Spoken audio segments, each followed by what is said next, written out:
Bueno, pues hemos invitado hoy con nosotros a Pilar Nieto Torrejón. ¿Qué tal, Pilar? Hola, muy bien, fenomenal. Muchas gracias. Encantada de estar aquí. Un placer de tenerte con nosotros, Pilar. Tú eres, profesional del área de recursos humanos. Lleva varios años trabajando en organizaciones, ¿no? Ayudándoles, pues, a lo que dicen que es lo más difícil que tenemos las personas, poder cambiar, ¿no? Bueno, lo que las organizaciones tienen más difícil son precisamente las personas. Okay. Cualquier reto es complicado de lograr, pero si no se hace a través de las personas es complicadísimo. O sea, la labor de las organizaciones a la componente personas es prácticamente, diría yo, la más complicada. Y la que más hay que cuidar por otro lado, ¿no? Aquí viene mucha gente que habla de transformación digital, de crecimiento exponencial, pero la transformación digital no se puede conseguir si la gente no está dispuesta a transformarse tampoco, ¿no? Pues no. A ver, una transformación digital lo que conlleva es la instalación de algún elemento tecnológico, de alguna tecnología, de alguna nueva herramienta, pero al final no tendrá éxito suficiente si los usuarios de esas tecnologías no la utilizan en su máximo exponente. Ahí es donde la parte de gestión del cambio es, que parece algo muy abstracto, ¿no? Yo siempre digo, ¿no? Que es complicado definirlo, pero al final no es otra cosa más que lograr que aquello que tú estás visionando, instalar, cambiar, transformar, se consigue. Y además lo consigues viéndolo, o sea, que no sea algo abstracto o algo hipotético. Que se quede en el papel. No, el papel lo soporta todo. O en los PowerPoint, ¿no? Ahora. Esto no sirve. Esto ya hace mucho tiempo que pasa en la historia. Hay que tener evidencias de que las cosas están pasando y que los cambios van sucediendo, ¿no? Y ahí es donde muchas veces, jolines, pues mirarlo con unas gafas desde fuera. Hacer y probar cosas que sabes que en otras organizaciones han funcionado. O sea, nosotros, yo trabajo muchísimo con personas que lideran procesos de gestión del cambio muy especializado en el foco de transformación digital y que están haciendo una labor, empresas del IBEX, que están haciendo una labor de aprendizaje y de reinvención absolutamente sorprendente. Entonces, pero muchas veces cuando vienen y te lo cuentan y yo digo, es que esto mismo que tú estás haciendo lo están haciendo estos y estos, ¿no? Y bueno, de hecho ahí estamos construyendo un clúster de gestión del cambio, inicialmente con foco en España, con empresas que están haciendo cosas súper chulas a nivel de gestión del cambio, pero chulas no porque sean guays lo que están haciendo, sino porque realmente están funcionando y están llegando a cubrir los objetivos que esperaban cubrir. Y ahí estamos, ¿eh? Aún todavía aprendiendo. Bueno, una cosa, cuando las empresas, digamos, tienen el reto ahora de sobrevivir ya, o sea, porque de hecho hay estadísticas que están mostrando que el ciclo de vida de las empresas cada vez es más corto. Las empresas antes duraban 40, 50, 80 años, ¿no? Los grandes Mitsubishi en Japón, General Motors en Estados Unidos, empresas aquí nacionales que incluso antes de tener democracia ya existían, ¿no? Sin embargo, vemos que ahora todo va a una velocidad muy rápida y eso tiene que ir acorde también con que las personas se adapten a esa velocidad, ¿no? Y venimos desde el escenario donde nuestros padres siempre nos han protegido y nos han dicho, bueno, búscate, hijo, una carrera profesional, que puedas ocupar un puesto en una empresa durante muchísimos años, que puedas perdurarlo, que digamos el trabajo lo tengas para toda la vida, y eso sin embargo está cambiando de una manera muy rápida y ahora los jóvenes sin embargo lo ven de otra manera totalmente diferente, ¿no? Se busca más la experiencia, se busca más poner en práctica, aprender rápidamente y no importa tanto esto de no tener un trabajo para toda la vida, ¿no? Se habla incluso que por otro lado el ser humano inherentemente no es muy de cambiar, ¿no? Siempre se dice esa frase de la única persona que quiere cambiar es un niño que tiene los pañales sucios, ¿no? ¿Cómo ves tú ahora mismo, a día de hoy, o qué te encuentras, qué os encontráis cuando llegáis a una empresa que necesita una transformación? ¿Cuál es la posición por defecto que tiene el personal que trabaja ahí? Pues mira, la primera cosa que hay que decir, y que también te tengo que decir a ti con respecto a que esto de que las personas tenemos muy difícil cambiar, es que la única constante que sabemos que no cambia es que todo cambia. Siempre. O sea, ese es un claim message que todo el mundo debería de grabarse en el cerebro. Por supuesto que cambiamos, evolucionamos, aprendemos, experimentamos y todo eso va alimentando y haciendo que lo podemos vivir con mayor o menor resistencia, pero todos tenemos inherente esa capacidad, es muy reptiliana en nuestro cerebro de poder hacerlo. Cuando llegas a una empresa y está en un proceso de transformación, bueno, pues lo primero que hay que ver precisamente es hacia dónde se quiere ir con ese cambio, con esa evolución. Y generalmente, ¿no?, cuando acuden aquí los consultores, y me voy a poner aquí el gorro y la mochila de consultora, somos como los médicos de las organizaciones. Cuando la organización llega a ti es porque hay generalmente algún síntoma, alguna sintomatología que le hace pedir ayuda, un poco entre comillas, de la parte especialista a un experto. Entonces, ahí lo primero que miras son las evidencias. Desde un proceso de transformación, generalmente los primeros síntomas de que algo está fallando son las resistencias al cambio, gente frustrada, ¿no? Tú decías que las organizaciones tienen un ciclo de vida diferente, porque yo lo matizaría así, porque organizaciones que tienen una historia grande en años también cambian. O sea, ¿quién no ha estado en una organización súper grande o no tan grande, una familiar, ¿no? Anoche estábamos en una cena en la que estaba una fundadora de una empresa súper tradicional en España, del sector alimentación, y me encantó porque lo que ponía encima de la mesa era toda la evolución y todo el esfuerzo que hacían precisamente por no quedarse anclados, y hablando de marcas del pasado, ¿no?, y ver que la marca evoluciona, que la tecnología ayuda a ese cambio, ¿no? Pero sobre todo lo que se ve es algo de frustración por no lograr los objetivos y mucha resistencia. Y ese es el foco principal en la parte de gestión del cambio. Identificar eso, ver por qué sucede y, oye, hoy en día tenemos cantidad de elementos como indicadores predictivos, inteligencia del dato, experiencias aprendidas y conectar con la gente de un modo más cercano para abordarlo todo con una forma, bueno, pues de un camino hacia el éxito. Ok. Cuéntanos un poco sobre las diferentes metodologías, porque bueno, lo que puede descubrir gente hoy en el programa es que de pronto, oye, queremos cambiar en la empresa y hay consultores, hay empresas especializadas en ayudarnos a eso, ¿no? Esa es como la primera sorpresa, y que hay hasta certificaciones en el mercado, ¿no? Y hay diferentes formas de implementar los cambios. ¿Cuáles son, digamos, las más exitosas? Nosotros, por ejemplo, yo qué sé, enciende las noticias y ves, por ejemplo, Facebook, que llegó un día y dijo, nos metemos al metaverso, nos llamamos Meta, cambiamos el nombre y tal, y de pronto un día para otro, ya dijo este tipo, además en reuniones internas que se filtraron, que incluso ya hasta prohibían usar el nombre anterior de la empresa, había que apoyar el metaverso, meterse ahí y tal, o sea, como que fue una implosión, digamos, de dentro hacia afuera súper rápida. ¿Cuáles son las diferentes formas de aplicar un cambio y cuál crees tú que es la más efectiva para organizaciones grandes? Pues mira, tú con tu pregunta te has dado la primera de las respuestas. La primera es el concepto diferente. Aunque sea la instalación o la implantación de una misma tecnología en dos organizaciones, ¿el resultado crees que es idéntico? Entiendo ¿Crees que no, el proceso si para trabajas llegar con a ese mismo personas... nivel? Claro, es diferente. Entonces, es lo primero que hay que tener en cuenta. Metodologías, existen muchas. Unas que llevan muchos recorridos en términos de año, que son muy conocidas y que ¿Cuáles? si pones... Pues, bueno, pues yo he estado acompañando un proyecto de Prosa en los últimos años y eso es una metodología, bueno, pues consolidada, construida, pero al final la metodología perfecta es aquella que mejor se adapta a lo que tú necesitas, aquella que mejor va a acompañarte en los diferentes estados por los cuales tienes que pasar. O sea, no hay una sola verdad. Es que no hay una sola verdad, entonces estaría dando un mal consejo, ¿no? Y sí que es cierto que esto de las organizaciones, sobre todo las grandes, ya han comenzado. ¿Recordáis hace muchísimos años que no existían directores de sostenibilidad? ¿Recordáis que no existían en la estructura organizativa? Pues ahora ya sí que se ven, desde luego, directores de transformación, tú miras el organigrama y ahí están, y se ven líderes de gestión del cambio también internamente. Esto hace unos años no sucedía, y eso es una evidencia súper tangible de que internamente las organizaciones ya saben que tienen que hacerlo propio, diferente, y adaptar las metodologías. Entonces, hay diversas metodologías, pero lo que mejor sirve es un buen diagnóstico, ver qué necesito yo, y a lo mejor no tengo que utilizar una sola, tengo que utilizar diferentes cosas e incluso recuperar metodologías que utilizaba en procesos anteriores. Esto se está haciendo mucho. Revisar un poco cosas que han funcionado, darles un baño de novedad y de innovación y utilizarlo. O sea que tampoco el sentido común aquí vuelve a ser muy importante. Vamos a ver la parte de las personas, porque todo el mundo se pone obviamente nervioso, ¿no? Cualquier cambio puede ser una potencial amenaza a tu puesto de trabajo, por ejemplo, ¿no?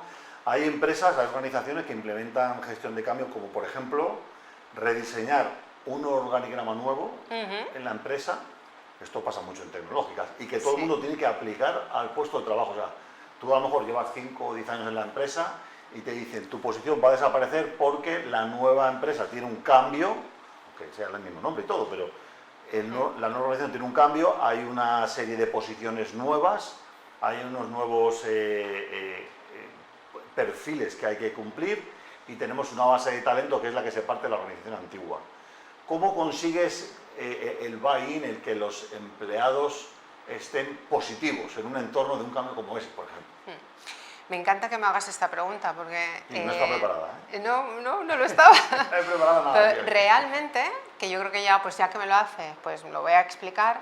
¿Cómo he llegado yo a conocer los procesos de gestión del cambio? Es a través de, bueno, pues mi mochila de especialización es precisamente en cambios de estructuras organizativas.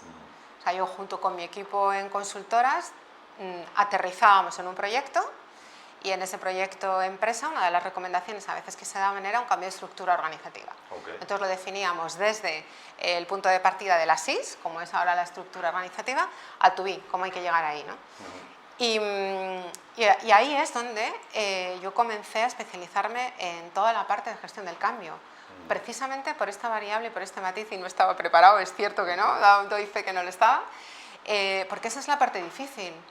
Porque ¿sabes qué pasa? Que no hay modo de que alguien se sienta a gusto en ese cambio. Es un volver a empezar de todas. Entonces lo único que puedes hacer es ser inteligente y poner bases inteligentes, aplicando lo que puedas desde el punto de vista de ciencia, conocimiento de la otra persona y para intentar un poco conversar desde una cordialidad y sobre todo ser honesto, ¿no?, con lo que va a pasar, ¿no? Pero eso es un empezar en una organización de todas. Entonces es mucho más fácil ser honesto y decirle esto implica un empezar, cómo te va a acompañar la organización en este proceso de comenzar aquí y qué cosas nuevas en el camino tú puedes obtener. Cambio, una forma fantástica de poder manejarlo internamente en las organizaciones es dibujar diferentes oportunidades. Pequeñas oportunidades terminan calando, es como la lluvia fina. Mucho tiempo debajo de la lluvia fina terminas empapándote. En el tema de procesos de gestión del cambio es igual. Cambio es una oportunidad. Si consigues trasladar y evidenciar y sacar pequeñas oportunidades, ahí es donde comienzas a ponerte en el buen camino. Comienzas a hacer un reenganche de gente que incluso, que no hay nada peor, alguien que se queda en tu organización sin estar en ella. Se queda ahí ocupando una silla vacía, alguien decide algo que no quiere por él y se ve en un camino en el que esto es muy habitual, ¿no? Entonces ahí lo que generalmente han hecho las organizaciones, esto es lo que hay, si quieres irte te vas, o las que lo gestionan bien son aquellas que saben gestionar diversas situaciones, ¿no?, y ponen diferentes instrumentos, ¿no? Y yo creo que también como que hacer ver a los empleados de la empresa que ellos también son los dueños de su carrera, entonces que aprovechen esto como una oportunidad. No todo el mundo quiere como, quiero que me promocionen, que me suban el sueldo, que me pongan un equipo más grande, subir en la organización, ¿no? Pues a lo mejor este agitar de la empresa es una oportunidad para precisamente que se reten, que aprovechen la formación. Ahora todo el mundo, se rompió el paradigma ya, ¿no?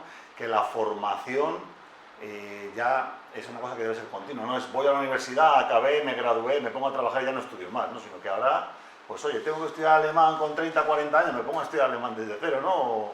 O nuevos skills, ¿no? Sí, a ver, es que todo es una cuestión de experiencias, de aprendizajes. Sí que es cierto que ese mensaje que tú acabas de decir en un proceso de cambio a alguien que sabes que ese cambio lo desestabiliza, en el fondo hay una palabra, ¿no?, que yo lo digo mucho, ¿no?, y es la palabra miedo. La gente se comporta en el modo que lo hace por algo, siempre. No lo hace de un modo no natural, lo hace de un modo lo más natural en su defensa y reflejo. Entonces, si lo hace por miedo y tu mensaje es que tú eres dueño de tu carrera profesional, ¿en serio? O sea, ahora que tú tomas la decisión de que yo cambio, el mensaje es que yo soy el dueño de mi carrera profesional, Hay procesos de madurez en las organizaciones, en los procesos de cambio y también en las personas. Hay que conjugarlos todos. Entonces también depende del momento de lo que digas a una persona, lo que obtienes es, quizá, abres un fuego que antes no tenías con esa persona por darle ese mensaje. O sea, que sea más parte de la cultura, que sea más parte de la cultura desde el primer día, que no esperar a que venga el cambio y entonces ahí empezar a justificar. No. Esto diría yo que esa es la clave del éxito. A antes comiences, mejor. Y a más aliados tengas, mejor. Y dentro de las organizaciones hay una capa de agentes del cambio, que son los managers, los líderes de equipo y los jefes. Sí, los que hacen que las cosas pasen. Los que hacen que las cosas pasen. En términos de personas, ojo, yo estoy yendo por ahí. Que son los mejores aliados. Entonces, a antes los tengas on board en el proceso de cambio, los tengas a bordo en el proceso de cambio, pues más probabilidades de éxito vas a tener. Este es el mejor firewall que tú puedes poner, para que no se te generen fuegos donde antes no los tenías. Bien. Bueno, y una última pregunta te iba a hacer, porque aquí vienen muchas startups, y vienen startups de éxito, y les pasa como al contrario, que cuando tú estás en una startup, eres pues, los fundadores, 2, 3 personas, se monta un equipo de 10, empieza a entrar dinero, se sube 20, 50, 100 personas, es como todo muy divertido porque la comunicación es directa, aunque seas el último en la empresa, el último que entra, puedes tener acceso a hablar con el CEO, pero llega un momento que eso empieza a crecer y hay que profesionalizarlo. Hay que implantar procesos, la empresa quiere llegar ya a 200, 500 personas, y esto es un verdadero reto, sobre todo para las startups de base tecnológica, que tienen que hacer un cambio, pero digamos que es un cambio de aceleración, porque ya entra a lo mejor la regulación, ya tienen que cumplir con normativas, sacar certificaciones de calidad, que son cosas no tan sexys, que a lo mejor estaré programando, haciendo una app, no sé qué, que hacen nuevas funcionalidades, probando en el mercado como cuando estás en un garaje metido, ¿no? ¿Qué consejo o qué estrategia usarías tú para empresas que estén en esa situación? Porque es que son muchas, tecnológicas pequeñas que tienen éxito, crecen, consiguen financiación, pero de pronto empiezan a crecer mucho el número de empleados, se encuentran con 100 o 200 personas y ahora tienen que, digamos, apaciguar las aguas. Voy a parecer muy mayor por decir esto, pero es que lo tengo que decir. Es que eso yo lo he vivido desde dentro. Bueno, cuéntame. Yo he ejercido una posición de dirección de recursos humanos en una startup a nivel nacional, donde justamente era esto. Entonces los procesos de comunicación eran informales, los procesos de operación del negocio eran informales. No había políticas de nada, ni políticas de viaje. Bueno, claro, cuando intentas comenzar a construir esto de una forma ordenada es muy complicado. Entonces ahí lo que hay que hacer es una matriz de toma de decisiones. ¿Por dónde empiezo? ¿Con quién empiezo? ¿Y cuál es el proceso de implantación de esto?